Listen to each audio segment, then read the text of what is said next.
Hello everyone, আসসালামু আলাইকুম। কেমন আছেন সবাই? তো চলে এলাম অনেক দিন পর নতুন একটি ডেইলি ব্লগ নিয়ে। তো ঘুম থেকে উঠে দেখি প্রায় 12টা বেজে গিয়েছে। তো আকাশের দিক তাকাতে মাথা যেন ঘুরে যাওয়ার মতো ছিল। এত সুন্দর আকাশ, মাশাআল্লাহ, মেঘগুলো যেন ছুঁয়ে দেখার মতো ছিল। তো ফ্রিজে ছিল জাম। এইরকম সুন্দর আবেশে কিন্তু জাম খেতে ভীষণ ভালো লাগে, কিন্তু আমার এভাবে জাম শুধু খেতে ভালো লাগে না। তো সেজন্য ভর্তা করে ফেললাম। সামান্য একটু গুঁড়ো মরিচ দিয়ে, চিনি, লবণ দিয়ে মেখে নিয়েছিলাম। আমার খেতে এত ভালো হয়েছে, মাশাআল্লাহ।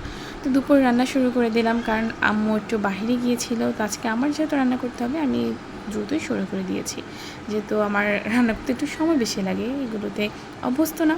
তো এখানে আমি পাবদা মাছ নিয়েছিলাম, আর পাবদা মাছটা আমি রান্না করবো হচ্ছে সর্ষে দিয়ে।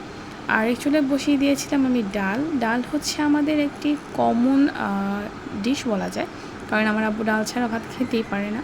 তো এই যে মাছটা ভাজা হয়ে গেলে এখন মশলা দিয়ে কষিয়ে নেব। তো এই যে এখানে কিন্তু আমি ফ্রিজ থেকে টমেটো বের করে নিচ্ছি ডালে দেওয়ার জন্য।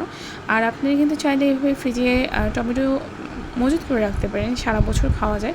তো আমরা কিন্তু প্রতি বছর প্রায় 40 থেকে 50 কেজি টমেটো ডিপ করে রেখে দিই। আর এটা সারা বছর আমরা খাই, যেহেতু আমরা টকটা বেশি খাই, তো টমেটো আমাদের প্রচুর লাগে।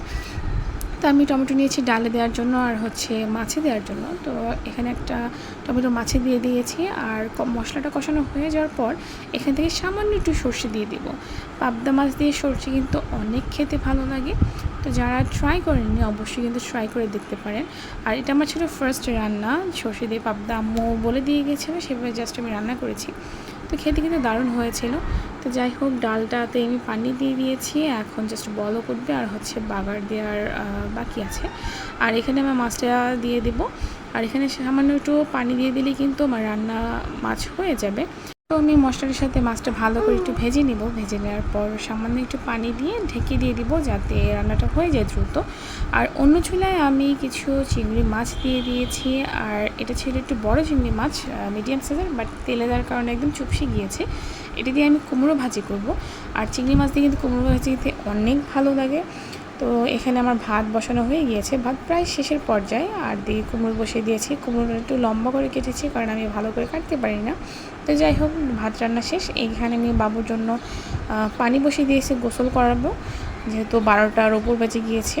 তো এই যে কুমড়ো রান্না প্রায় শেষের পর্যায়ে। কুমড়োটা কিন্তু বেশ ভালো ছিল, মিষ্টি মিষ্টি ছিল। আর কুমড়ো রান্না করার সময় একটু চিনি দিলে কিন্তু খেতে আর বেশি ভালো লাগে।